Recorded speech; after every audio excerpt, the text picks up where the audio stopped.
if you ever hear someone say "fixing to chunk it," that means they're going to throw something away. Oh, fixing to chunk it. Yeah, I'm fixing to chunk it. They say fixing to chunk it. We say just go throw it in the burn pile. DNR is not going to be happy with this podcast. Luckily, I don't know anyone in the DNR, so we're good to go. You're about to. Hello? Hello. What's your name? Where are you calling from? Hey, this is Blake. I'm calling from Georgia. Okay, All Blake right. from Georgia. Why don't you belly up to the bar and tell us what's on your mind? Oh yeah. So I'm just asking for some advice, actually. Which I've heard you guys give some good advice. So We give advice for sure. Yeah, I don't know about the good part, but yeah. So I'm actually recently I'm moving back to the Midwest from Georgia. I grew up kind of suburbs of Minneapolis, so I haven't been back in the Midwest in a long time. But I'll be moving back there soon, and I'm just asking for advice. You know, coming from the South, you know, moving back to the Midwest. What would you guys recommend? You know, immersing myself back. When did you leave? Let's start with that. I haven't been back since 8 years or so. 8 years. well, not a lot has changed in the Midwest since then. So it's going to be kind of how you left it.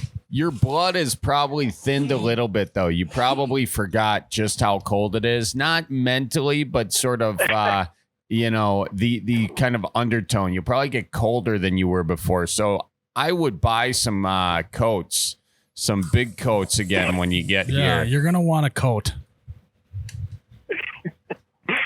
Okay.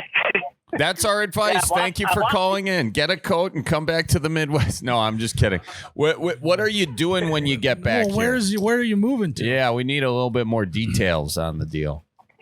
Okay. I'm actually moving into Missouri. I'm gonna live kind of outside Kansas City. Oh, okay. Which Yeah, you're dipping your I know is big toe. vastly different from. You're dipping your big toe back into the Midwest, is what you're saying. You're not fully jumping in, going all the way up Minnesota, Wisconsin. You're just dipping your big toe in, headed to Missouri. I like that. Yeah, Now, so I'm kind of taking it the easy route, I guess. Yeah. but So you're probably not going to need as big of a coat now. That you know that. Yeah. yeah, maybe a windbreaker is Yes. probably what you're gonna need over there. What is the tornado game is going to be very similar. Do you get a lot of tornadoes down there in Georgia? Probably not as many as you're going to get in Missouri. Oh no, I can't. The only thing people are scared of here is snow, which I have yet to see ever. Oh wow. Okay, so you're gonna have to get used to that tornado alarm going off every Wednesday at noon. Yep. And And then you got to refresh yourself on how to drive in the snow, because you don't want to look like you weren't from the Midwest originally by driving super slow, holding up traffic, all that stuff, just skidding and sliding through a four-way. You don't want to be doing stuff like that. So you got to remind yourself how to drive in the snow. is there gonna be a lot of snow in Missouri though? They get snow. Do they? Little. A little bit. Yeah, I think you'll be good there. The other thing you're going to have to get used to is in the South, they are very, very nice. You know, and they're also very nice in the Midwest, but it's a different kind of nice. You know, have you noticed the difference between Midwest nice and Southern hospitality down there? Oh yeah, it's a totally different game down here. I would say compared to the Midwest nice, it might actually not be as nice as the South. I think I get greetings from people here more than I do in the Midwest, which I didn't think would Well, happen. so I know. from what I understand, though, is there can be a lot of surface level niceness in the South, but maybe not as much deep down niceness down there. Yeah, I'm going to say this right now. In the South, they might say, hey, how are you? More than they say here. But who is going to be the people helping you dig out of the snow? It's the people in the Midwest. Now, mostly because there is no snow in Georgia, but that point still sticks. Okay. And who's going to help you, you know, if you got to do some landscaping, who's going to mosey on over and ask if you need any help? Yeah. Are they mowing your lawn down there in Georgia? Oh no. Okay. Well, there we are. Go. They're a real keep it away from your neighbor type of people. Yeah. Okay. Be on your own. So you tell me, is that nice? Yeah. What's nicer? I guess you get more nice from a a community sense, but not from a real neighbor sense. You Yeah. aren't really neighbors. Well, not only are Midwest people trying to mind their own business, they're also trying to get in everyone's business. It's kind of a dual thing. So that's where you get the weird, hey, I'm gonna let you hang out, but also let me take a look in your garage, see if you got a good weed whacker in there. Yeah. And the other thing is it's acts of service. We are all collectively looking. There's a big Catholic influence in the Midwest, and we're all trying to get out of purgatory. And that's where us coming over and cutting the lawn comes from. So whether or not the heart of it is motivated purely by kindness and not spending all of eternity, in purgatory, it doesn't really matter. But we're gonna cut your lawn, and we're gonna whack your weeds, and we are gonna also whack our weeds with your weed whacker. But still, we will whack your weed. We'll return it a couple years later. Yeah. Yeah, you'll get it back. So those are a few things to just look out for. And, if you want to get in any neighbor's good graces, just bring over some leftovers, Yeah. I don't see too many leftovers here. Yeah. Yeah. Well, that'll happen. Make a casserole and then you get a lot of leftovers. Go to some sort of event at the church and you tell me there's going to be no leftovers. Those ladies know how to cook. And they cook in way too. You'd think ladies at the church are cooking for a crowd of 20,000, and there's only 200 people coming over. They do know how to mass produce their.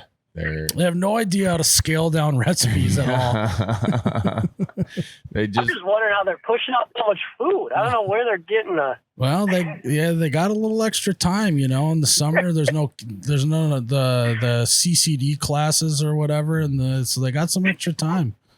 Those Sam's Club memberships, they want to use the whole bag, Well, they also got to make room in the freezer for all the deer meat in the fall, so they got to get rid of all of the hash browns and stuff like that, That's true. Are you mentally prepared for more invites to deer camp than you ever anticipated in your life? Oh yeah, I've already got some invites just from telling my family that I'm going to be even remotely close to them. Yeah, from Minnesota, you're like, yeah, I'm moving back to the Midwest. Where? Missouri. Come on up here to Brainerd. We got a great deer camp going. That's like a 16-hour drive. Well, if you just break it up, stop in Iowa somewhere and have a bite to eat. It won't be too bad of a drive. Yeah, so we'll see you up here. What, you think Monday? Does that sound good? Yeah, they think you can do it in 4 hours. That's how it is. Yeah. Hey, you're leaving on a Friday? Okay, we'll see you that evening. Yeah. It's 20 hours away. Yeah, we'll see you in 4. Just hit the fast lane. Well, I'm excited that you're moving back. Are you excited? Oh yeah, I'm really excited. Kind of more of a familiar environment, something that's not like Georgia where, people are scared of the heat, it's 110 degrees for 2 weeks. That's for a southerner it's good, but for a Midwestern there's nothing to do. You can't mow your lawn, you can't do anything. Yeah, you're sweating the whole time you're down there. What's the thing that you're looking most forward to when you get back, being back in the Midwest?